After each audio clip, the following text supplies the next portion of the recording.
Say it's a nice summer afternoon in 2024 and you decide to watch a Tamil film that has worked well in theatres or in streaming. Chances are you may not have a lot of options. Tamil people do not watch Telugu films as much as we do. South movies का नाम सुनते ही हमें लगता है कि बॉलीवुड की तरह वहाँ भी एक ही इंडस्ट्री होगी, लेकिन वहाँ पर एक नहीं बल्कि चार इंडस्ट्री है, जिसमें मलयालम, कन्नड़ा, तेलुगु और तमिल भी शामिल है। लेकिन इन सब में तमिल इंडस्ट्री एक ऐसी इंडस्ट्री है कि जब लोग पैन इंडिया का ठीक से मतलब भी नहीं समझते थे, तब यहाँ से कमल हसन, थलाइवा स्टार रजनीकांत सर को तमिल के अलावा हिंदी, तेलुगु, कन्नड़ा, मलयालम और इवन बंगाली इंडस्ट्री में भी ग्रैंड सक्सेस मिलती है। बॉलीवुड यानी तमिल इंडस्ट्री के लोगों के अलावा साउथ की बाकी इंडस्ट्रीज भी इन स्टार्स को अपना आइडल बना लेती। 104 साल पुरानी तमिल इंडस्ट्री को कंटेंट ओरिएंटेड सिनेमा और एक्सपेरिमेंट्स के लिए जाना जाता है। फिर चाहे हिंदी सिनेमा से भी पहले 1954 में बिना किसी सॉन्ग के अंधानाल जैसी नॉयर फिल्म यानी कि ब्लैक फिल्म हो, या फिर रोबोट दशावतारम 24 टेडी जैसी एक्सपेरिमेंटल फिल्म। लेकिन आज 2024 में जहां मलयालम सिनेमा से प्रेमालू, ब्रह्मयुगम, आवेशम, मंजुमोल बॉयज जैसी फिल्में पैन इंडिया में बवाल काट रही है और इन्हें इतना तगड़ा रिस्पॉन्स मिल रहा है, तो भी तेलुगु से हनुमान जैसी लेस बजट फिल्में वर्ल्ड वाइड में 300 करोड़ कमा रही है और तेलुगु से ही आई कल्कि जैसी फिल्म 1000 करोड़ कमा के पूरे इंडियन सिनेमा का झंडा और भी ऊंचा कर दे रही। तो एक टाइम पर इतनी ज्यादा डेवलप्ड तमिल सिनेमा से पोंगल जैसी फेस्टिव वीक पर आई कैप्टन मिलर, आइलैंड जैसी फिल्में वर्ल्ड वाइड कलेक्शन में 150 करोड़ भी टच नहीं कर पा रही और कैटरीना विजय सेतुपति की मेरी क्रिसमस तो 50 करोड़ भी टच नहीं कर पा रही। और वैसा ही कुछ हाल तमिल सिनेमा के इतने बड़े सुपरस्टार कमल हसन और वेटरन डायरेक्टर एस शंकर की फिल्म इंडियन 2 का भी हो रहा है। द हिंदू के एक रिपोर्ट के अकॉर्डिंग तमिल सिनेमा की हालत इतनी बुरी है कि चेन्नई बेस्ड जीके सिनेमा के ओनर कहते हैं कि उन्हें 2024 में थलापति की गिली जैसी री रिलीज फिल्मों से सर्वाइव करना पड़ रहा है। These re-releases might have helped a bit, but it's more like a something is better than nothing situation. These one or two successful re-releases or a handful of foreign language or Malayalam films aren't enough for theatres to survive. We need at least one good Tamil film every month to meet our recurring expenses and to fill occupancy, says Ruben Madhivanan, the owner of GK Cinemas in Chennai. 1996 में जब तेलुगु या फिर south की बाकी industries की फिल्में हिंदी दब तक नहीं हुआ करती थी, तब तमिल सिनेमा के सुपरस्टार कमल हसन की इंडियन 2 50 करोड़ का कलेक्शन करती है, जिसमें 15 करोड़ सिर्फ नॉर्थ बेल्ट यानी हिंदी ऑडियंस से होती। तो वही 200 करोड़ का माइलस्टोन अचीव करने वाली पहली साउथ इंडियन फिल्म भी तमिल इंडस्ट्री की दशावतारम ही होती। उसके बाद 2010 में तमिल सिनेमा से ही इथरन यानी रोबोट जैसी फिल्म फिर से 200 करोड़ का कलेक्शन करती। और बॉलीवुड वर्सेस साउथ के डिबेट के बाद सबसे ज्यादा डिबेट अगर किसी इंडस्ट्री का होता है तो वो तमिल वर्सेस तेलुगु इंडस्ट्री ही है। और आज तेलुगु इंडस्ट्री ने साउथ के इस दहाड़ते शेर को सर्कस का शेर बना दिया, जहां तेलुगु सिनेमा से RRR, बाहुबली जैसी फिल्मों ने 1000 करोड़ क्या 1500 करोड़ का भी बेंचमार्क क्रॉस कर लिया, तो वही तमिल सिनेमा से आज तक कोई भी फिल्म 1000 करोड़ का कलेक्शन नहीं कर पाई। एज वेल एज आज जहां तेलुगु से प्रभास, अल्लू अर्जुन, रामचरण, जूनियर NTR, महेश बाबू जैसे स्टार्स पैन इंडिया में रैपिडली अपनी फैन फॉलोइंग बढ़ा रहे हैं, तो वही तमिल सिनेमा से थलापति जो कि ऑलरेडी रिटायरमेंट ले रहे हैं, उसके बाद तमिल से कोई भी नया चेहरा पैन इंडिया के लिए दिख क्यों नहीं रहा। तो क्या मान लिया जाए कि तमिल सिनेमा पूरी तरह से बर्बाद हो चुकी है, या फिर से तमिल सिनेमा साउथ इंडस्ट्री का दबंग बन पाएगी? और कैसे कॉलीवुड यानी तमिल सिनेमा को पछाड़ के आज टॉलीवुड यानी तेलुगु सिनेमा साउथ ही नहीं पूरे इंडियन सिनेमा को डोमिनेट कर रही है? जानेंगे इन सारे सवालों के जवाब इस शॉर्ट एनालिसिस वाली वीडियो में।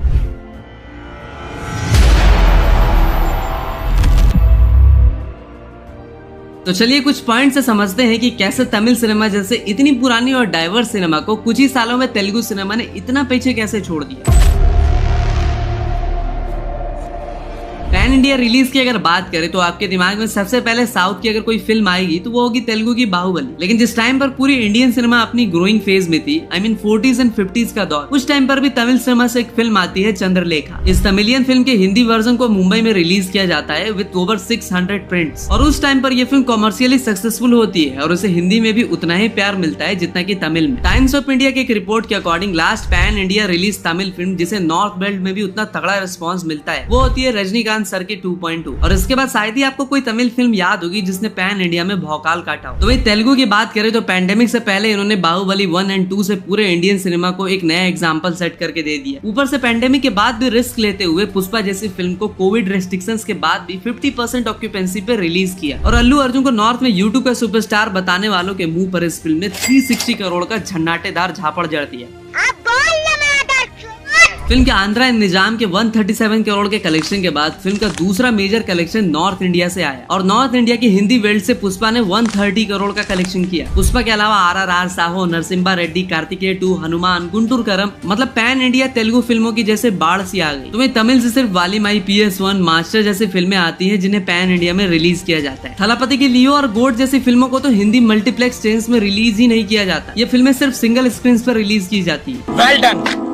तालियां होनी चाहिए यार तुम्हारे लिए। और ऐसा सिर्फ लियो या गोट के साथ ही नहीं होता, बल्कि रजनीकांत सर की जेलर के साथ भी कुछ ऐसा ही हुआ होता है। और इसका रीजन दिया जाता है OTT रिलीज, क्योंकि अगर film national multi chains like PVR INOX में रिलीज की जाएगी तो इसे आप 8 वीक्स तक OTT पर नहीं ला पाओगे। लेकिन तमिल फिल्म मेकर्स अपना इन्वेस्टमेंट रिकवर करने के लिए इन फिल्मों को जल्द से जल्द OTT प्लेटफॉर्म्स को बेच देते, क्योंकि ये मार्केट से lump sum amount 5 to 6% monthly interest rate पर बोरो किए होते हैं। अब फिल्म चले ना चले, जल्द से जल्द OTT डील क्रैक करके at least they save their investment. और OTT डील करके ये मेकर्स अपने फिल्म के बजट का 40 to 50% इमीडिएटली रिकवर भी कर लेते हैं। जैसा कि 250 करोड़ की बजट मनी लियो का OTT डील 120 करोड़ की होती है। सिमिलरली रजनी सर की जेलर की भी OTT डील 100 करोड़ की होती है। तमिल स्टार सिद्धार्थ, जिन्हें आपने रंग दे बसंती जैसी फिल्मों में देखा होगा, उन्होंने रिसेंटली आई इंडियन 2 में कमल हसन के साथ काम किया। सिद्धार्थ ने कहा कि आज से 20 साल पहले जब लोग पैन इंडिया फिल्मों का मतलब तक नहीं समझते थे, तब कमल हसन ने अपू राजा इंडियन, जिसने 1996 में हिंदी बेल्ट से 15 करोड़ कमाए, इसके अलावा चाची 420, हे राम जैसी फिल्में दी। वेल, ऐसा नहीं कि तमिल फिल्मों को हिंदी ऑडियंस ने पसंद करना बंद कर दिया है। अगर ऐसा ही होता तो विक्रम बेदा, सुररारी, पुट्टारू, जय भीम, मनांडू जैसी फिल्मों में से कुछ फिल्मों को हिंदी में रीमेक नहीं किया जाता। लेकिन अगर इन्हीं फिल्मों को थोड़ा सा रिस्क लेते हुए पैन इंडिया में ढंग से रिलीज किया जाता तो ये तमिल फिल्में 500 to 600 करोड़ जरूर कमा के जाती। तमिल फिल्म एक्सपर्ट अयप्पा प्रसाद के अकॉर्डिंग आज भी तमिल और मलयालम फिल्मों को उनके फ्रेश कॉन्सेप्ट की वजह से हिंदी में रीमेक किया जाता है। तो वही पुष्पा जैसी एक ऑर्डिनरी तेलुगु गैंगस्टर ड्रामा जिसमें कुछ भी ऑफबीट नहीं होता, उसे सिर्फ राइट प्रमोशन स्ट्रेटेजी की वजह से इतनी हाइप मिलती है। सो फिल्म अच्छी हो यही काफी नहीं होता, किसी भी फिल्म के सक्सेस को फेनोमेनल बनाने के लिए रिक्वायर्ड होती है सही प्रमोशन स्ट्रेटेजी। अब देखो, ऐसा कहा जाता है कि जो दिखता है वो बिकता है, जो नहीं दिखता वो नहीं टिकता। 4 साल से अपने कमबैक का इंतजार कर रहे शाहरुख खान का ही एग्जांपल ले लीजिए। पठान जवान के प्रमोशन के लिए बंदे ने क्या ही नहीं किया, बुर्ज खलीफा तक पर अपनी फिल्म को प्रमोट करवाया। और DNA इंडिया की एक रिपोर्ट के अकॉर्डिंग 3 मिनट तक बुर्ज खलीफा पर प्रमोशन के लिए आपको $68,000 यानी 57 लाख खर्च करने पड़ते हैं। बाहुबली जैसे फिल्मों के लिए 30 करोड़ इसके प्रमोशन पर फूक दिए जाते हैं। बाहुबली से याद आया, RRR के टाइम पर राजा मौली, जूनियर NTR, रामचरण खुद की फिल्म का प्रमोशन करने के लिए करण जौहर से लेकर Kapil Sharma show, even YouTubers like Bhuvan Bam के यहाँ भी पहुंच जाते हैं। But jokes apart, sir, can I call you Raja? Sure. Because in the truest sense, you are the king of Indian industry. I just wanted to know कि आप लोग एक साथ कैसे आए? How did you convince them to work together for a project besides a couple of 100 crores? यही नहीं, अभी और सुनिए। RRR की टीम को लेकर यहाँ तक रूमर्स आती है कि उन्होंने सिर्फ ऑस्कर तक पहुँचने के लिए 80 करोड़ फूक दिए। भाई साहब, कुछ ज्यादा नहीं हो गया ये? मतलब कुछ भी। लेकिन प्रोड्यूसर DVB धनैया इससे डिनाई कर देते हैं। हाँ, इससे वो जरूर एग्री करते हैं कि ऑस्कर में जाने के लिए उन्होंने 8.5 करोड़ फूक दिए और तब जाकर नाटू नाटू को ऑस्कर मिला।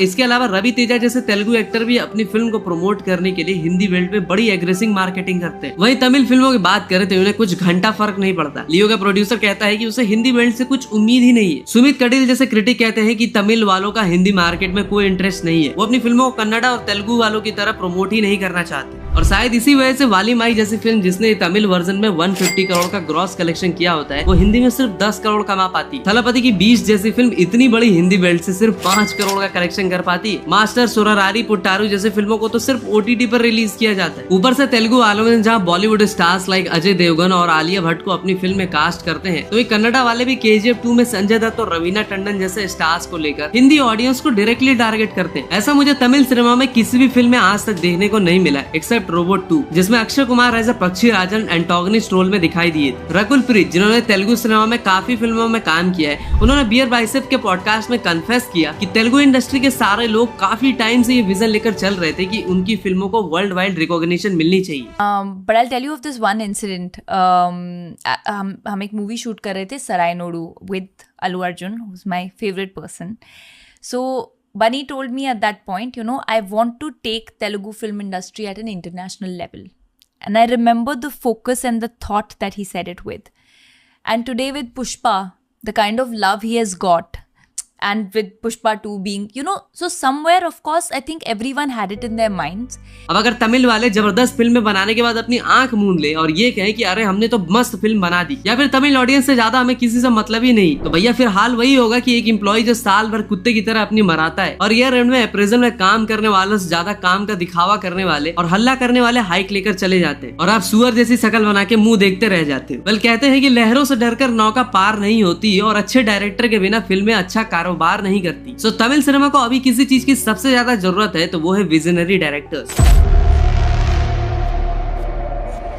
वेल तेलुगु या कन्नड़ा आज प्रभास और यश जैसे सुपरस्टार्स को छोड़ दे तो इन सिनेमास में आज स्टार जितनी या उससे भी ज्यादा बातें अगर किसी की होती है तो वो होते हैं इंडियन सिनेमा को वर्ल्ड लेवल पे ले जाने वाले डायरेक्टर्स लाइक राजा मौली, प्रशांत नील, ऋषभ शेट्टी एक्सेट्रा। लेकिन मैं कहूंगा कि अनलाइक बॉलीवुड, तमिल सिनेमा के पास आज भी डाउन साउथ 4 इंडस्ट्री से बेहतर डायरेक्टर्स प्रेजेंट है, बट उन्हें वो प्लेटफॉर्म नहीं मिल पाता जहां वो अपने ट्रू पोटेंशियल प्रूव कर सके। तमिल सिनेमा में 60s-70s में एज अ राइटर फिर डायरेक्टर तमिल सिनेमा के इवोल्यूशन के लिए काम करने वाले किंग मेकर के बालाचंद्रन ने रजनीकांत सर, कमल हसन, श्रीदेवी, प्रकाश राज जैसे काफी लोगों को लॉन्च किया और उनमें से कई पैन इंडिया स्टार भी बने। आज भी तमिल सिनेमा में एस शंकर, मणि रत्नम, AR मुरुगदास, वेटी मारन जिन्होंने धनुष को आडू कलम, वड़ा चेन्नई, असुरन जैसी फिल्में दी, फिर सुधा कोंगरा जैसी लेडी डायरेक्टर जिन्होंने सूर्या को सुररारी पुट्टारू जैसी फिल्म दी। उसके अलावा लोकेश कनगराज, एटली कुमार, कार्तिक सुब्बाराज, नेल्सन कुमार, बस उन्हें पैन इंडिया में अपने टैलेंट को दिखाने का एक मौके की तलाश है, जैसा मौका एटली कुमार को मिला। तमिल इंडस्ट्री इन डायरेक्टर्स को प्लेटफॉर्म नहीं दे पाई, इसलिए आज ये बॉलीवुड एक्टर्स को डायरेक्ट करते नजर आ रहे हैं। फिर चाहे AR मुरुगदास सलमान की आने वाली फिल्म को डायरेक्ट कर रहे हो या फिर लोकेश कनगराज आमिर के साथ कोलैब कर रहे हैं। इवन एस शंकर जैसे तमिल डायरेक्टर अब की बार रामचरण जैसे तेलुगु एक्टर को गेम चेंजर मूवी में डायरेक्ट कर रहे हैं और मैं कहूंगा कि इट्स अ पॉजिटिव साइन, जैसा कि हमें कल की 2898 में भी देखने को मिला था जब कमल हसन जैसे तमिल एक्टर ने एक तेलुगु डायरेक्टर के साथ काम किया। सो ऐसा नहीं है कि तमिल सिनेमा के डायरेक्टर मास सिनेमा नहीं बनाना जानते, बस ये बात अलग होती है कि उनकी फिल्मों को सही रिकॉग्निशन नहीं मिलती। चलो ये तो हो गई डायरेक्टर्स की बात, बट पिछले कुछ सालों में तमिल सिनेमा के हेल्थ रिपोर्ट में जिस चीज की सबसे ज्यादा कमी पाई गई है वो है उनका कंटेंट। अपने कंटेंट और सोशल इशू पर बेस्ड फिल्मों के लिए जाने जाने वाली तमिल सिनेमा में भी पिछले कुछ सालों में बॉलीवुड की तरह स्टार कल्चर चल रहा है। तमिल सिनेमा का भी हाल ऐसा ही हो रहा है कि वहाँ सिर्फ बड़े स्टार्स की फिल्मों को प्रायोरिटी दी जा रही है, जिसकी वजह से बाकी फिल्म मेकर्स और एक्टर्स उस रेस में टिक नहीं पा रहे और इसी लिमिटेशन की वजह से क्रिएटिव लोग इस इंडस्ट्री से भाग रहे हैं। मास फिल्में बनाने के चक्कर में तमिल सिनेमा में सिर्फ स्टार कल्चर बढ़ रहा है और कहीं ना कहीं तमिल ऑडियंस की भी यही डिमांड है कि वो सिर्फ अपने सुपरस्टार्स की ही फिल्में देखना चाह रहे हैं। इवन एलिगेशन तो यहाँ तक है कि Tamil audience are so toxic कि वो दूसरे इंडस्ट्री की फिल्मों तक को सपोर्ट नहीं करते। तमिल सिनेमा के थेनप्पन ने भी इस बात को एक्सेप्ट किया कि तमिल सिनेमा का कंटेंट पिछले कुछ सालों में ड्रेस्टिकली ड्रॉप हुआ है। Audiences are still reluctant to come to theaters to watch smaller films, but if the content is good, films would work. Of late, the content from Tamil hasn't been great. एक time पर कमल हसन की फिल्मों में सबसे पहले computer का इस्तेमाल करने से लेकर एस शंकर की रोबोट में motion capture, 3D animation, CG का भरपूर इस्तेमाल करने वाली तमिल सिनेमा को कभी राजा मौली ने भी अप्रिशिएट किया था। Started as a assistant director start பண்ணும்போது visual effects is not a filmmaking tool, not that much. அதுக்கு அதிகமாக யூஸ் பண்ணுறது கிடையாது. எனக்கு தெரிஞ்சு ஃபர்ஸ்ட் வந்து தெலுங்குல ஷாம் பிரசாத் ரெட்டி சார் யூஸ் பண்ணாங்க. He used visual effects to enhance the emotion of the film. அதுக்கப்புறம் சங்கர் சார் வந்து he used visual effects to enhance the magnanimity of the film. ரெண்டு பேரும் डिफरेंट। लेकिन यही सिनेमा आज स्टैग्नेंट हो गई और अगर लियो और गोड जैसी फिल्मों में थलापति नहीं होते तो क्या ये फिल्में 150 करोड़ की क्रॉस कर पाती? ये सवाल मैं आप पर छोड़ता हूँ। अब तो सिर्फ तमिल सिनेमा की कंगवा से ही कुछ उम्मीद है और कहीं ना कहीं कंटेंट की क्वालिटी में इतना डिक्लाइन होना इनके कलेक्शन पर भी इम्पैक्ट डाला। 2018 तक तेलुगु सिनेमा को बार बार उठा के पटक रही तमिल सिनेमा 2019 आते आते दम तोड़ देती है। साचनी के अकॉर्डिंग कॉलीवुड या तमिल सिनेमा का टोटल बॉक्स ऑफिस जहाँ सिर्फ 3,343 करोड़ होता है तो वही टॉलीवुड प्री पैंडेमिक में भी 4,000 प्लस का कलेक्शन करती है। सिमिलरली 2021 में भी तेलुगु सिनेमा का ही डोमिनेशन होता है और वो 2,330 करोड़ का कलेक्शन करती है तो वही तमिल सिनेमा सिर्फ 1,647 करोड़। 2022 में अगेन तेलुगु सिनेमा 8,000 करोड़ का मैसिव कलेक्शन करती है और तमिल सिनेमा सिर्फ 6,724 करोड़। और आज 2024 में भी जहाँ तेलुगु सिनेमा ने अब तक 4,000 करोड़ क्रॉस कर लिया है तो Tamil cinema is struggling to cross 3,500 crore. लेकिन तू कर भी क्या सकता है यार? हाँ, मैं कर क्या सकता हूँ? मैंने है ना फैसला किया है। करेक्ट फैसला किया। तू कुछ नहीं कर सकता। मैं कुछ नहीं कर सकता। मैं कुछ नहीं कर सकता। मैं बताता हूँ मैं क्या कर सकता हूँ। मैं ना क्या कर सकता हूँ यार? वेल नेक्स्ट जिस रीजन की वजह से कहीं ना कहीं तमिल फिल्मों पर भी नेगेटिव इम्पैक्ट हुआ है वो है डिसरिस्पेक्टिंग अदर रिलीजन। देखो मैंने पहले भी कहा है आज भी कहूंगा, इंडिया में तुम कुछ भी कर लो, बैंक को 5-10 हजार का स्कैम कर दो, राइट्स लगवा दो, टैक्स चोरी करके एकर्स में प्रॉपर्टी बना लो, गुटखा बेचो, दारू बेचो, मर्डर कर दो, पब्लिक और अपनी जुडिशियरी सिस्टम आपको सब में माफ कर देगी। लेकिन ट्रीजन यानी देशद्रोह और हर्टिंग द रिलीजियस सेंटिमेंट को कभी बर्दाश्त नहीं किया जाएगा। कमल हसन और उनकी फिल्मों पर हिंदुइज्म को बदनाम करने के एलिगेशंस हमेशा से लगते रहे, लेकिन जब 2023 में नयनतारा की फिल्म आई अन्नपूर्णी तो इस फिल्म में भगवान राम को मीट खाते हुए और लव जहाद को प्रमोट करते हुए दिखाया गया। इसी वजह से नयनतारा तारा पर केस भी हुआ। और इस फिल्म से जस्ट कुछ ही महीने पहले जब स्टालिन का बेटा उदयनिधि स्टालिन, जिसने सनातन धर्म को मॉस्किटो, डेंगू, मलेरिया, फीवर और कोरोना से कंपेयर कर दिया और कहा कि इन्हें मिटा देना चाहिए। बताओ, इतना मादक का पैदा करी हूँ मैं कि क्या बताऊं। और यही उदयनिधि स्टालिन ने तमिल फिल्मों में एज ए एक्टर काम किया है और कई सारे फिल्मों को भी प्रोड्यूस किया है। अभी रिसेंटली आई कमल हसन की इंडियन 2 को भी इसी ने को प्रोड्यूस किया। अगर तमिल सिनेमा को इस तरह के लोग स्क्रीन के पीछे से कंट्रोल करेंगे और दूसरे रिलीजन के लिए इतना जहर उगलेंगे तो समझ लो इस इंडस्ट्री का डाउन टाइम स्टार्ट हो चुका है। On the other hand Telugu वालों ने कभी भी किसी को भी रिलीजियसली हेट नहीं दिया, उल्टा सनातन धर्म की रिस्पेक्ट अपनी फिल्मों में दिखाई है और उसी की वजह से RRR और बाहुबली जैसी फिल्मों ने इस तरह का फेनोमेनल सक्सेस किया। तो भाई इन 5 पॉइंट से मैंने तमिल वर्सेस तेलुगु की पूरी एनालिसिस आपको बता दी। सो अगर आपको भी ये वीडियो पसंद आई है तो उसे लाइक करो, अपने दोस्तों के साथ शेयर करो जिससे हमारी रीच और भी नए लोगों तक पहुंचे। सो इस वीडियो में आज के लिए इतना ही, तब तक के लिए हर हर महादेव।